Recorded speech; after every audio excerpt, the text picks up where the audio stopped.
La restauration monumentale de l'orgue de chœur de l'église Notre-Dame de Saint-Dizier touche bientôt à sa fin.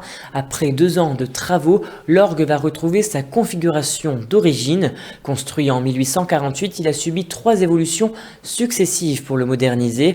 Mais aujourd'hui, son intérêt patrimonial est beaucoup plus intéressant que ses remises au goût du jour. En effet, cet orgue unique descendant 3 notes en dessous de la tessiture classique est un témoin de l'importance de la ville bragarde à cette époque. Un orgue de chœur comme celui-ci, accompagnant le grand orgue du fond de l'église, était rarissime et uniquement installé dans les grandes églises des villes influentes. La rénovation, fidèle à l'origine, a nécessité l'utilisation de techniques et de matériaux identiques à ceux de l'époque.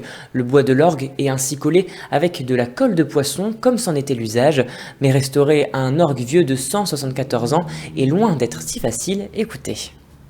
La complication principale, c'est qu'on a découvert tous ces éléments historiques après démontage, puisque étant placé en hauteur, il était difficile d'y avoir accès pour des éléments d'étude par exemple, et donc du coup il n'a pas été possible d'anticiper tout ce matériel historique. On pensait que tout avait été perdu, et donc ça a été la première difficulté. La seconde, ça a été de reconstituer les éléments qui permettaient d'imbriquer tout ce matériel historiquement extrêmement intéressant. C'est un type d'instrument assez rare, c'est le seul pour la façon dont on va le reconstituer que je connaisse, donc c'est extrêmement intéressant. Et l'instrument, le grand orgue étant lui-même un instrument très intéressant, ça permet d'avoir 2 instruments dans la même église qui puissent soit jouer ensemble, soit retrouver en tout cas la fonction pour laquelle ils ont été créés.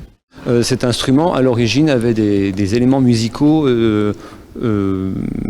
qui ont eu tendance à être supprimés dans les années qui ont suivi, dans les décennies qui ont suivi, notamment un système transpositeur où on peut faire jouer l'ensemble du clavier plus grave en ayant des tuyaux plus graves qui permettent cela. Donc on a une étendue des claviers qui est très différente de ce qui est habituellement sur ce type d'instrument.